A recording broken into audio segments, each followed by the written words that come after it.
Bonjour tout le monde, j'espère que vous allez bien. Alors je vous retrouve aujourd'hui pour une recette, celle du millefeuille. Désolée, je pense à plein de choses. Donc c'est du millefeuille, j'avais envie d'essayer ça, c'est la première fois. Donc vraiment on ne se juge pas, on n'est pas là pour ça, on va tenter ça. Apparemment c'est assez simple. Alors moi je me suis plus simplifié la vie que si je l'avais fait vraiment tout moi-même. C'est-à-dire que j'ai déjà pris des pâtes toutes faites, vous savez, les rondes. Par chance j'ai des plats à pizza. Une grande plaque à pizza où mon fond de tarte rentre parfaitement dessus. Vous voyez, c'est de la pâte feuilletée. Donc, ce qu'il faut faire, c'est en premier lieu, on va la cuire. Donc, on préchauffe notre four à 180. Je joue la sécurité parce que normalement, c'est 200 degrés. J'ai vu beaucoup de fois 200 degrés, j'ai vu 180. Alors, je vais tester le 180 pendant une vingtaine de minutes. On va faire en sorte déjà qu'elle ne gonfle pas. Alors, pour ça, il va falloir prendre une fourchette et on va bien la piquer partout. Vraiment partout. Donc c'est voilà. Parti. Alors je vais vous montrer, je vais bien piquer de partout.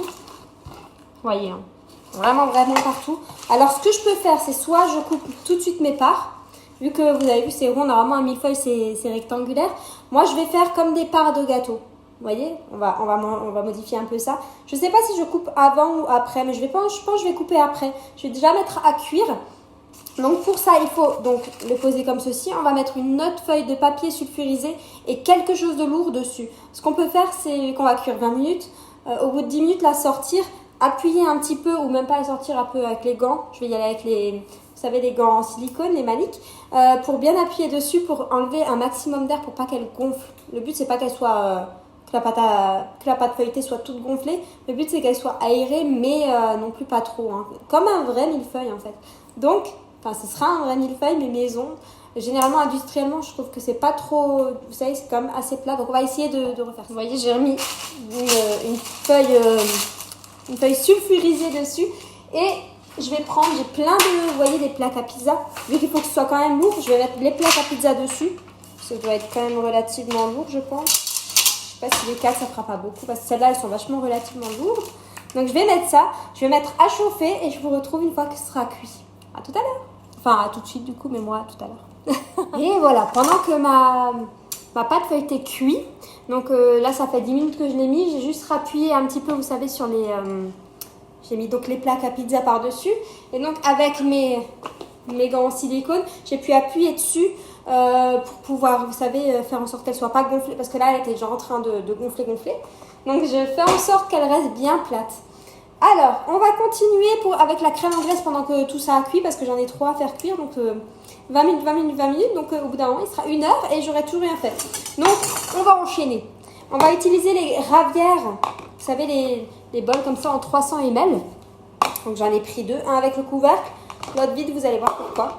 Il va falloir séparer nos blancs de nos jaunes. On va juste garder les jaunes pour la recette et les blancs, je vais les laisser dans un ravière. D'où pourquoi j'ai qu'un seul couvercle. Je vais les mettre au frigo pour pouvoir les utiliser ultérieurement. Donc, on va casser nos œufs à l'aide de notre séparateur à œufs. Voilà, je vous l'ai assez présenté ces derniers temps. Pour ceux qui ne savent pas, donc c'est tout simplement une petite base transparente avec une poignée, un petit bac verseur, c'est gradué. On a également un petit couvercle qui va au frigo, avec des petites dents pour faire couler s'il y a des pépins. Si vous avez maintenant un jus de citron, il y a des petits dents dans le couvercle qui font que les pépins n'iront pas avec. Vous avez un côté qui est plus ouvert pour faire couler une petite préparation, quelque chose si vous ne voulez pas tout mettre ou alors carrément tout vider. Donc moi j'ai pris le séparateur à œufs, mais vous avez également un presse-agrumes et un zesteur qui est vendu avec. Donc c'est parti. J'ai toujours ma petite poubelle à côté de moi et il va nous falloir... Alors moi... J'ai utilisé pour la crème anglaise, la crème pâtissière, je fais 2 fois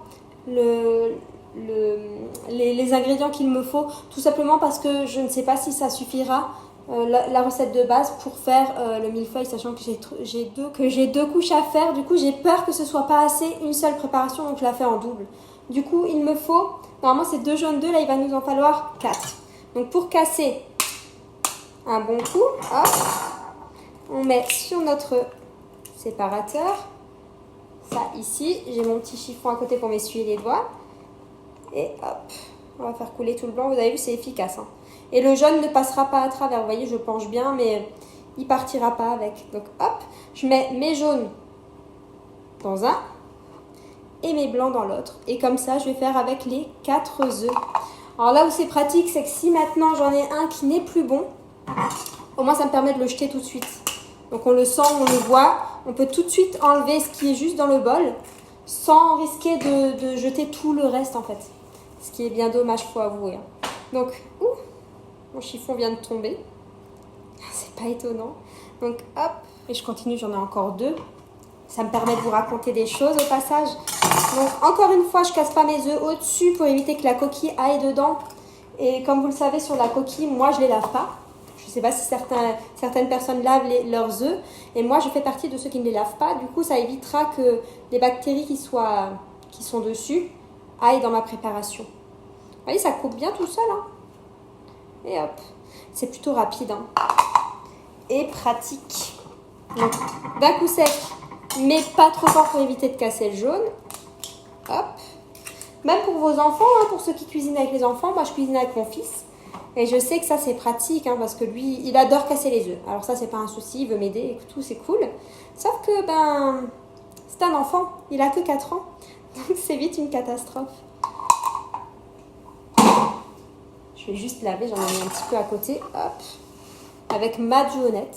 Je ne m'en passe plus tout simplement parce qu'elle a un côté qui est lisse et l'autre côté qui gratte. Donc, mais qui gratte sans rayer. Alors moi qui adore avoir mes tupperwares comme neufs, sans rayures, ça croyez-moi, c'est le top. Alors, on n'est pas là pour parler de ça, mais je vous assure que c'est un bon investissement, on va dire. Donc ceux-là, je vais les mettre au frigo dans mon ravière. On va enlever l'air, hop. Vous voyez ? Ça au frigo, ça prend pas trop de place. Et c'est pratique. Ça évitera qu'on jette et c'est dommage. C'est vraiment dommage de jeter. Donc je vais les mettre au frigo et je reviens tout de suite. Voilà. Donc on a nos jaunes d'œufs, donc 4 jaunes d'œufs. On a également du sucre. Donc du sucre, il nous en faut 50 grammes. Donc moi j'ai doublé 100 grammes. Il nous faudra également de la maïzena. Donc normalement c'est 15 grammes. Du coup moi j'en ai mis 30. Et 1 ml. Alors je vous montre pas parce que je sais que je peux en mettre partout. 1 ml de vanille en poudre, j'en ai mis 2. Il nous faut également du lait à température ambiante. Et du coup, il faudra également 250 ml de lait. Donc moi, j'en ai mis 500. Et on va tout mettre dedans. Donc, le lait, le sucre. C'est assez simple à faire une crème pâtissière avec Tupperware. Il n'y a plus besoin d'être constamment sur le feu à retourner. Vous allez voir, ça sera fait très très rapidement. Alors juste le problème, c'est que la maïzena, ça va très vite au fond du pichet et ça a tendance à coller au fond de la paroi, enfin au fond du micro-coupe. À chaque fois, ça m'arrive.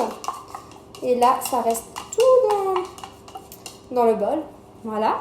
On va également y mettre nos 4 jaunes d'œufs.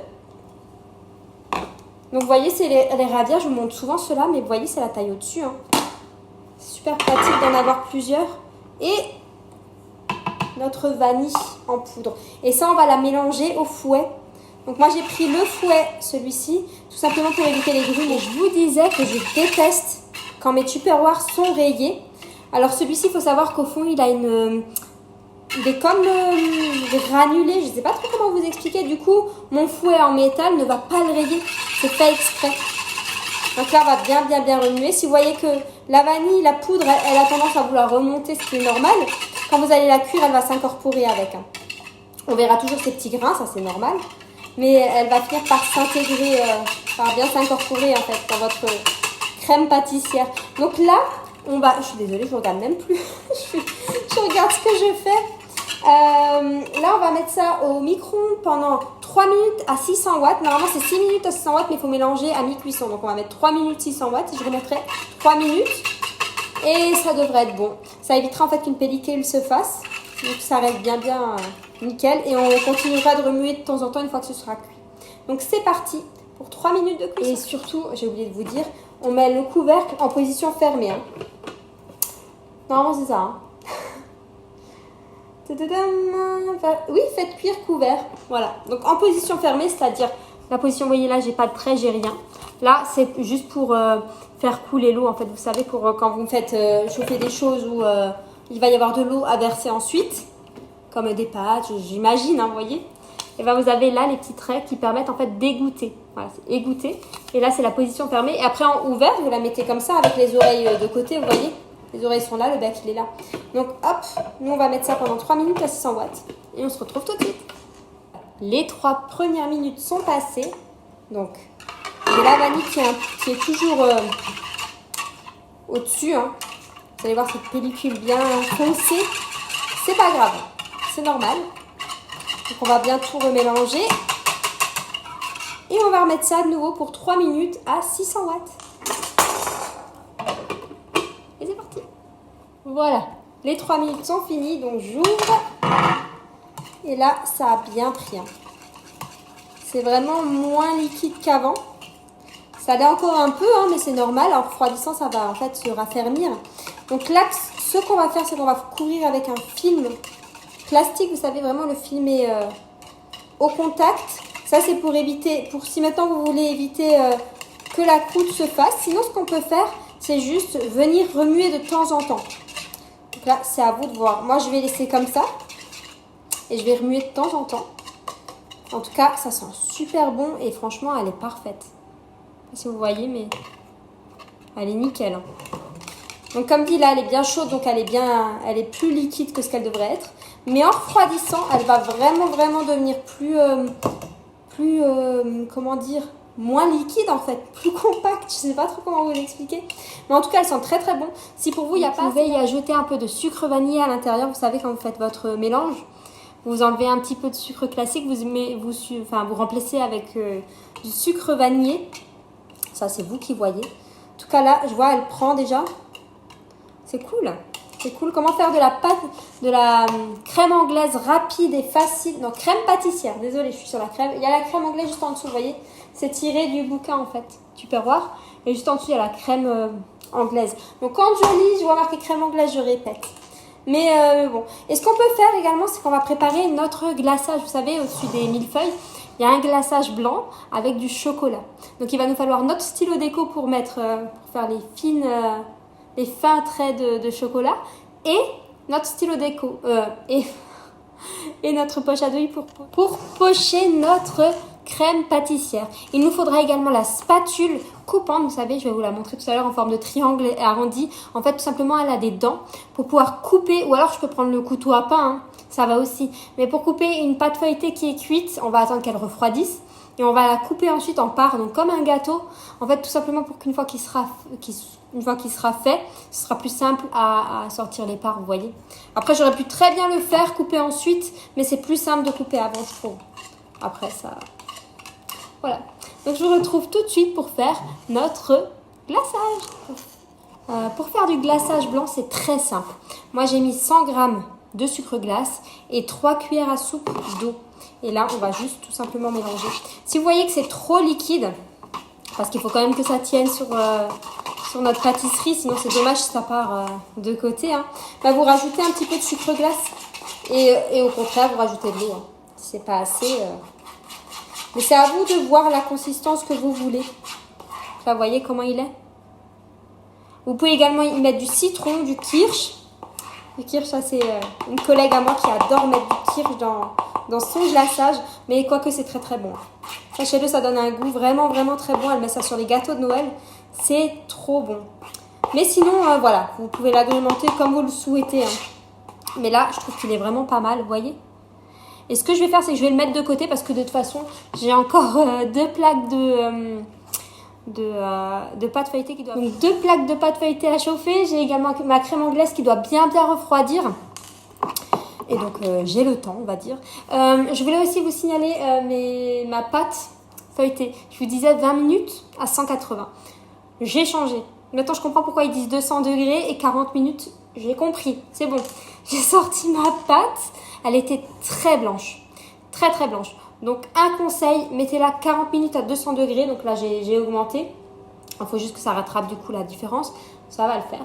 Là, elle commence déjà à bien prendre. Du coup, elle ne lève pas parce que j'ai rajouté... Donc, j'avais mis 2 plaques à pizza par-dessus. Vous savez, les plaques rondes. J'ai mis 2 autres par-dessus. Donc, 4 pour bien que ce soit aplati. Et j'ai aplati avec les gants. Vous savez, avec ça. Pour pas me brûler. Voilà. Donc là, c'est pas mal du tout. Je vous montrerai une fois que ce sera sorti. Autre conseil. Ce que vous pouvez faire. Autre astuce plutôt, si je dois dire. Prenez du sucre. Prenez du sucre. Vous voyez, vous mettez le sucre. Donc, vous mettez votre sucre sur votre pâte encore blanche hein, que vous venez de piquer à la fourchette avant de la mettre à cuire. Et avec le pinceau en silicone, vous allez juste balayer un peu le sucre pour en avoir un peu partout. En fait, ça fera croustiller votre pâte. C'est vrai que j'ai oublié de le faire sur la première, mais je le ferai sur les 2 prochaines. Ça va les faire croustiller et bien colorer. Donc vraiment, ce qu'on veut sur une pâte, sur un millefeuille, c'est que la pâte soit bien colorée et croustillante. Donc voilà, c'est une petite astuce, si jamais ça peut vous intéresser, faites-le. Je vais essayer de vous filmer ça quand je ferai, une fois que celle-là elle sera sortie, que je ferai la prochaine, comme ça vous allez voir de quoi je parle. Je vous parle 2 secondes du stylo, enfin du pinceau en silicone au passage. Donc il a les poils en silicone. Je vais le démonter pour que vous voyez toutes ces particularités. Déjà, il se range. Donc une fois que vous avez fait à manger, vous le pliez et vous pouvez le poser à côté, il ne vous dérangera pas, vous voyez ? Et puis, ça n'ira pas toute votre table, c'est fini. Il a également un petit crochet pour pouvoir l'accrocher, vous voyez. Je ne sais pas si on le voit là. Ouais. Pour l'accrocher sur un bol, vous voyez, comme ceci, pour pas que ça coule bon, de l'autre côté. Mais disons que c'est très pratique. Il se démonte complètement pour pouvoir aller au lave-vaisselle, parce que tout va au lave-vaisselle. Alors moi, j'aime pas mettre les spatules en silicone dedans. Bon, bah dis donc, ça n'arrive pas. Ouais, j'allais dire. Vous voyez, il se démonte complètement. Jusque là, je vais vous montrer. Donc, vous avez la partie en silicone et la partie du dessous, là, c'est du plastique dur. Donc, hop, ça tient vraiment bien. Vous voyez, on enlève ça. Et au milieu, vous voyez, là, vous voyez les poils. Et au milieu, vous avez ça. Tout simplement pour pouvoir retenir les liquides au milieu et éviter de tremper constamment son pinceau. Donc, ça fera en sorte qu'il y en ait plus dans le pinceau. Donc, pour le refaire, pareil, on remet à l'intérieur. On remet ça. C'est peut-être l'étape la plus compliquée, ça. Le reclipsage. Mais une fois qu'on a le pli, après, ça va tout seul. Donc là, il est remonté. Et vous voyez, là, vous avez un gros trou et là, un plus petit. Pareil, du coup, là-dessus. Donc, on met bien le petit dans le petit et le grand dans le grand. Et il peut se ranger au placard. La particularité, c'est que maintenant, si vous faites vos crêpes avec votre poêle, vous mettez du beurre et vous pouvez y aller avec le pinceau dans la poêle chaude. Il ne va pas se rétracter, vous allez faire la permanente comme un pinceau en silicone, enfin, comme un pinceau à pâtisserie classique avec, vous savez, les poêles en silicone. Donc ça, je trouve que c'est quand même une particularité qui est assez cool. Moi, ça m'est arrivé souvent, c'est pour ça que je le dis. J'ai la crêpière, vous savez. Et quand il faut mettre le beurre, on attend que ça chauffe pour que le beurre puisse se fondre directement. Et donc, voilà. Donc ça, c'est super pratique. Voilà pour mon pinceau. Je vais attendre que ma plaque, elle est presque finie, hein, la première pâte feuilletée. Et je suis tout de suite là. Allez. Voilà ma première pâte. Donc, elle est bien colorée. Super jolie. Elle a bien monté. Vous voyez, les côtés ont monté. Je ne sais pas trop si vous voyez. Mais les côtés ont monté. Au milieu, du coup, elle était restée bien plate, donc c'est exactement ce qu'on veut. Là, je vais enchaîner sur la deuxième, donc je vais vous montrer le fait sucré, ce que ça fait. Je vais mettre celle-là de côté, je suis là tout de suite. Voilà, donc je vais dérouler. Vous voyez, je prends de l'industriel. Vous auriez pu la faire maison, hein. Ça va très très bien. Sachez aussi que vos pâtes feuilletées, ne les sortez pas à l'avance, parce qu'elles vont finir par coller. Voilà, j'en ai fait les frais. J'ai déjà jeté toute une pâte feuilletée, enfin pas jeter du coup, mais pas m'en servir ronde comme ça. J'ai dû la refaire et tout machin. C'était vraiment une catastrophe parce que tout simplement je l'ai sortie trop tôt du four, du frigo. Je les ai posées à côté et c'était collant. C'était très très collant. Alors je sais pas si le fait de la remettre au frigo ça aurait changé quelque chose, mais je l'avais déjà déroulée. J'essayais de la décoller. C'était une catastrophe. Donc pensez à la dérouler au moment seulement où vous allez l'utiliser. Donc je vais refaire tous mon petit piquetage là. Je sais pas comment on dit ça, mais le fait de planter sa fourchette là dans la pâte pour pas qu'elle gonfle. Parce que comme dit, on ne veut pas qu'elle soit toute gonflée, hein. C'est pas notre but quand on fait les millefeuilles, on veut qu'elle reste bien plate. On veut de la pâte feuilletée. Voilà. Ma pâte feuilletée est toute piquetée. Donc je vais prendre mon sucre avec les pelles qui étaient en vente le mois dernier au Mini 4. On va parsemer comme ceci. Toc, toc, toc, toc. Donc ça va vraiment la faire dorer et bien la faire croustiller, hein. Je pense que ça suffit. On est gourmand. Et avec notre pinceau, on va venir légèrement, hein. On n'appuie pas, hein.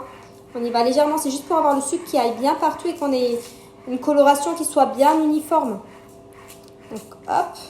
Et ça, je vais y remettre de nouveau une feuille sulfurisée par-dessus et mes plaques. Ça ne change pas, hein. On ne veut vraiment pas qu'elle gonfle. Donc il faut quelque chose de lourd dessus. Et qui aille au four, hein, bien sûr. Ça tombe sous le sens, mais je préfère le dire. Voilà. Une fois que ça c'est fait, on en a bien partout. Vous voyez ce que je vous disais, je vais replier mon pinceau. Et je peux le poser à côté. Il nous dérange. Je vais remettre mes plaques. Alors, je ne vais pas me brûler parce qu'elles sortent du four, elles aussi. Avec la feuille. Alors, on va éviter de gâcher. J'ai utilisé une feuille sulfurisée que j'avais moi chez moi. Généralement, je prends mes pâtes, vous savez, la feuille à rebord, la feuille en silicone à rebord. Mais là, vu que c'est rond, c'est plus simple de faire comme ceci. Et pour éviter de reprendre une feuille sulfurisée, donc de gâcher, je vais réutiliser la première. Vu que de toute façon, elle a servi qu'à ça, elle n'est pas sale. Hein.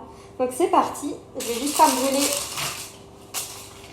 les doigts avec les plaques à pizza. Donc hop, on remet ça par-dessus. Et ça, je vais le mettre pendant 40 minutes à 200 degrés. Et je ferai pareil avec la troisième.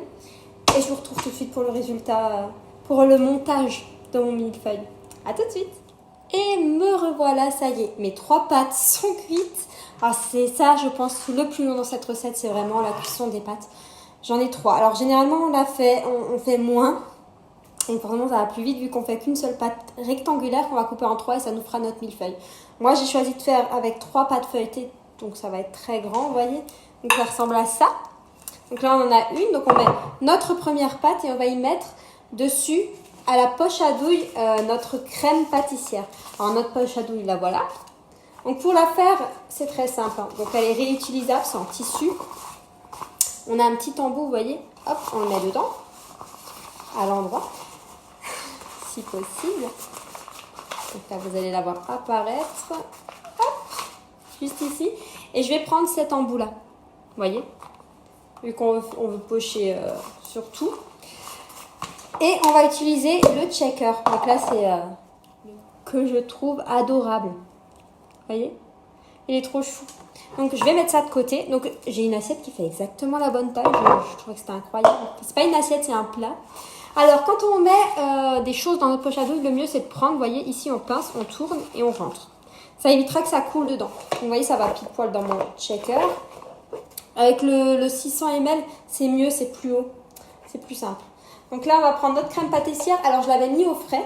Donc, elle a eu le temps de bien refroidir. Elle est quand même un tout petit peu encore chaude, mais léger. Donc, on la retravaille bien au fouet pour qu'elle redevienne bien souple. Qu'on puisse bien travailler avec. Donc, elle est nickel. Hein. Elle a vraiment bien pris. Je suis contente. Et on va la mettre dans notre poche à douille. Donc, j'ai pris ma spatule et je vais la verser dedans. Vous voyez, elle a bien pris. Hein. Elle aurait pu être un chouïa plus épaisse, mais sinon elle est parfaite. On va tout prendre grâce à la spatule. Je vais vous mettre ça devant, vous allez voir. Je vais bien tout racler.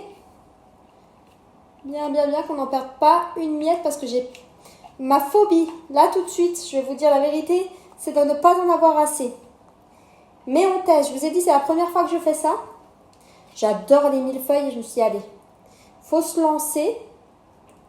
Et ben, je me lance. Il faut une première à tout. Hein. Et ben là, c'est mon premier millefeuille. Avec vous. Alors, s'il n'est pas réussi, on ne juge toujours pas. Hein. C'est que vraiment, j'aurais mis mon cœur là-dedans. Mais voilà. Donc, une fois que ça c'est fait... Oh là là, vous voyez, j'en mets partout. Pierre Richard. Hein. Vraiment, je suis une catastrophe ambulante. Par contre, c'est bon. C'est vraiment trop bon. La crème pâtissière, c'est quelque chose. Hein. C'est comme la crème anglaise, c'est délicieux. Donc, on va reprendre. On revient à nos moutons parce que moi, je parle. Donc, notre pâte, on va prendre notre... Vous voyez, il y a tout qui descend. Ouh là, ouais, effectivement, elle est un peu trop liquide. On va essayer de faire ça comme ça. Hop. Et avec la spatule, de toute façon, je vais essayer de bien répartir partout. Mais normalement, elle devrait être plus épaisse. Je vous avoue que là... Mais ça va quand même le faire. Donc là, on va essayer de remonter ça. Je sais pas comment je vais faire. Allez, on va essayer de faire ça comme ça. Allez, on perd pas de temps. Je remets ça là-dedans. Au pire, je remettrai dedans. Hop. Et là, avec la spatule, je vais venir en mettre partout. Comme on peut. Hein. Ça va faire un peu de bruit.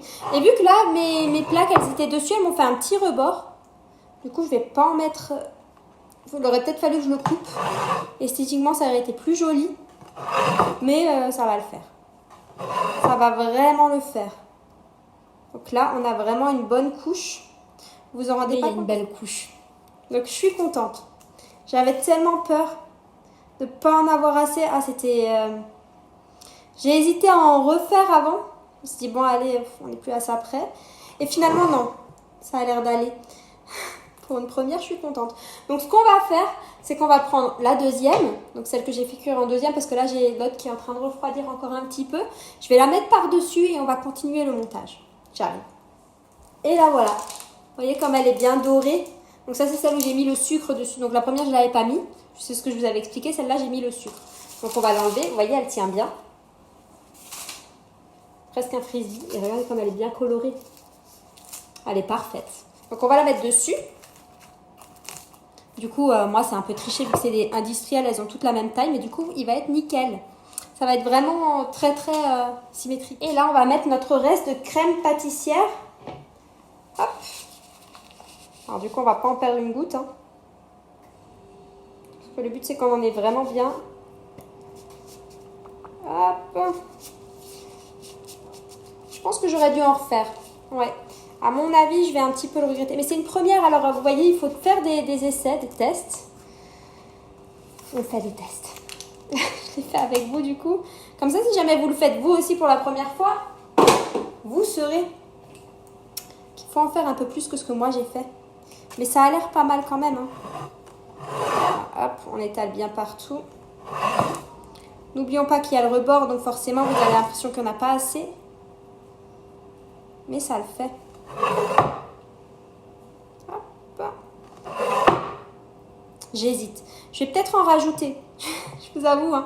Je vais peut-être en refaire et remettre. C'est tellement simple et rapide à faire que je vous avoue que je vais en refaire.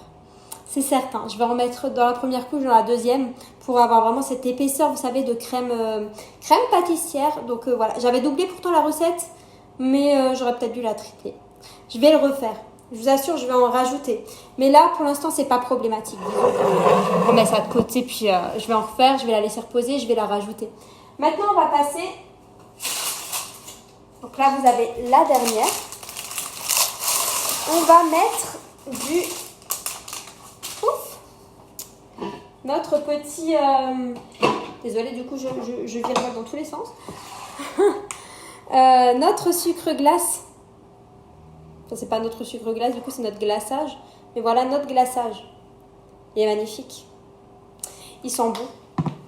C'est du sucre, hein, mais c'est délicieux. Je vais quand même poser par-dessus, du coup ça sera facile à enlever. Vous voyez, les couches sont très simples à prendre. Parce que je pense que même avec le glaçage, j'arriverai à le retirer. Vous voyez. Sinon, il n'y aura pas beaucoup de crème anglaise. Et j'aurais laissé ma première fois, hein, je vous dis, hein, on ne se juge pas, on n'est pas là pour ça. Donc je vais y mettre mon glaçage comme ceci. Là, par contre, je pense que j'en ai fait vraiment assez parce que, entre-temps, j'en ai rajouté du sucre glace.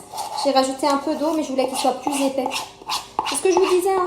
Vous pouvez rajouter du sucre glace, de l'eau, en fonction de l'épaisseur que vous souhaitez, si c'est pas assez, si c'est trop. Donc là, je vais vraiment, hop, mettre tout ça et je vais lisser. Et donc, on va venir étaler. Hop. Vous voyez, il est bien blanc. Hein. J'ai vraiment voulu le faire bien épais pour qu'il soit bien blanc. Donc, vous voyez, moi, sur les contours, il n'y aura pas grand-chose. Mais c'est pas grave. C'est pas grave. Je saurai pour la prochaine fois que je le ferai en rectangle. C'est pas pour rien qu'il est fait en rectangle. C'est plus joli. Et c'est plus simple. Même le sucre glace, vous voyez, je pense que je vais en faire. Et je finirai. Alors ça, je vous montrerai en dessin. Mais je vais faire là-dedans fondre du chocolat. Bon, ce petit stylo. Je vais faire un trait dessus. Et après, ou alors je le filmerai. Je pense que je vous montrerai. Ce sera peut-être mieux de vous montrer. Hop, je vais refaire ma crème, comme dit, ma crème pâtissière. Tout ça, et je vous retrouve du coup tout de suite pour vous. Pour moi, c'est plus tard. Et voilà. Mais je pense que sinon, c'est réussi pour une première. Hein. Franchement, je suis contente. Je ne m'attendais pas à y arriver aussi simplement. Mais le seul petit bémol, c'est long à faire. Mais franchement, c'est parce que j'ai fait 3, vous voyez. Je l'ai fait immense. Comme si on était 20 à en manger. Vous savez, comme si j'avais une pâtisserie alors que pas du tout. On va être 3 à en manger. Mon Dieu Seigneur, il va falloir que j'en donne autour de moi. C'est certain, là, on va jamais pouvoir manger tout ça. En tout cas, voilà. Il me restera plus qu'à faire les formes, vous savez, avec le chocolat. Et c'est fini. Et franchement, je suis vachement contente. Vachement contente. Je m'attendais à ce que ce soit tellement difficile. Mais regardez ça. Il est immense. Après, on coupera. Donc, on coupe avec ça. Avec cet ustensile-là, vous voyez, il a des petites dents. C'est beaucoup plus simple. Après, j'aurais pu très bien faire à l'emporte-pièce en rond. Vous voyez, pour avoir vraiment un millefeuille qui soit des petits millefeuilles ronds à la pièce. Je me suis dit, on va faire vraiment le truc le plus simple qui soit. C'est comme ça. Donc, je vous retrouve tout à l'heure pour enfin, tout de suite, du coup, pour la suite et fin de mon millefeuille. À tout de suite. Et me revoilà pour finir avec vous mon millefeuille. Enfin, me revoilà, du coup, vous savez tout de suite, mais moi, ça a mis un petit peu de temps. J'ai dû refaire également du glaçage. J'ai ma crème pâtissière qui est juste ici en train de refroidir. Vous voyez, elle fume. Donc, on va la laisser refroidir. Juste en refroidissant, il faut de temps en temps la remuer pour éviter qu'il y ait la pellicule qui se fasse. Alors, donc j'ai mis mon glaçage blanc. Avant qu'il sèche, j'ai fait fondre du chocolat et que j'ai mis dans mon stylo déco. Donc, on va tenter. On va faire des traits, donc des traits droits. Comme ceci, parfait. Et hop, ça va, ça marche plutôt pas mal. Hein. Le stylo déco, moi j'en fais aussi. Je m'en sers beaucoup pour faire les pépites de chocolat. Ou bien quand je fais ma galette, vous savez, pour faire le renard. Pour lui faire les formes, pour bien qu'on reconnaisse les yeux, la queue, tout ça. C'est vrai que c'est pratique. Mais sinon, c'est vrai que je ne m'en sers pas plus que ça. Donc là, c'est très très bien. On va en faire un peu plus. Pouf. On va pas gâcher, ce serait dommage. Oh. Hop. C'est pas mal, hein, ça marche plutôt bien. C'est pratique. C'est vraiment très pratique. Hop. Je fais descendre tout ce qu'il y a dedans parce qu'il y en a encore pas mal. Normalement, il faudrait l'équivalent de 2 carrés de chocolat pour un classique. Mais vu que moi, j'en ai fait un grand, j'en ai mis 4. Et je pense que ça peut être pas mal. À mon avis, on va le finir pour faire là les 2 derniers traits. Allez. Une fois qu'on obtient ce résultat-là à peu près, on va prendre un cure-dent et un sopalin. Donc on va aller déjà dans un sens. Donc hop. Ça y est, c'est pour vraiment faire le trait comme on voit à chaque fois sur les millefeuilles. Donc on va vraiment faire le plus ressemblant possible. On va voir. Hein. Donc on va d'abord dans un sens et on enlève bien à chaque fois. Oh, je m'enlève plein les doigts. On enlève bien à chaque fois ce qu'il y a sur le cure-dent. Hop. Alors je l'ai fait assez serré parce que j'ai fait quand même des traits assez rapprochés. Et maintenant je vais aller dans l'autre sens. Ça marche bien. Hein. C'est cool. Je voulais essayer ça depuis tellement longtemps. Je suis contente. Bon, je vous avoue, j'ai regardé vraiment partout pour avoir vraiment ce que je voulais faire. Pour être sûre de ce que je fais surtout. Parce que je suis Pierre Richard et que j'aurais fait que des bourdes. C'est sûr. Ça fait joli. En fait, plus on attend, plus ça sèche et plus ça tire. Donc c'est joli. Après, j'aurais pu en faire moins rapproché, je veux dire. Plus espacé. Mais ça fait pas mal. Et voilà. Parfait, je suis contente, je vais vous montrer. Vous voyez? C'est chouette. Voilà, et ben je vous souhaite une très bonne journée. Je le couperai, je vous mettrai le résultat. Hein. Bien sûr que vous voyez l'intérieur. Mais en tout cas, rien que comme ça, c'est cool. Et ben je vous souhaite une très bonne journée et à très vite. Bye. Alors non, avant de vous quitter, je vous emmène avec moi 2 secondes pour laver le stylo déco. Parce que parfois on se demande comment est-ce qu'on peut faire pour laver, vous savez, l'intérieur là, dans la pointe. En fait, moi j'utilise tout simplement la brosse là. Parce que là, ça rentre vraiment dans la pointe et vous pouvez tourner. Donc voilà, si jamais c'est cette petite brosse là qu'il faut avec. Voilà. Si jamais vous vous posez la question comment je fais pour moi, qu'elle soit encore toute nickel, ben voilà.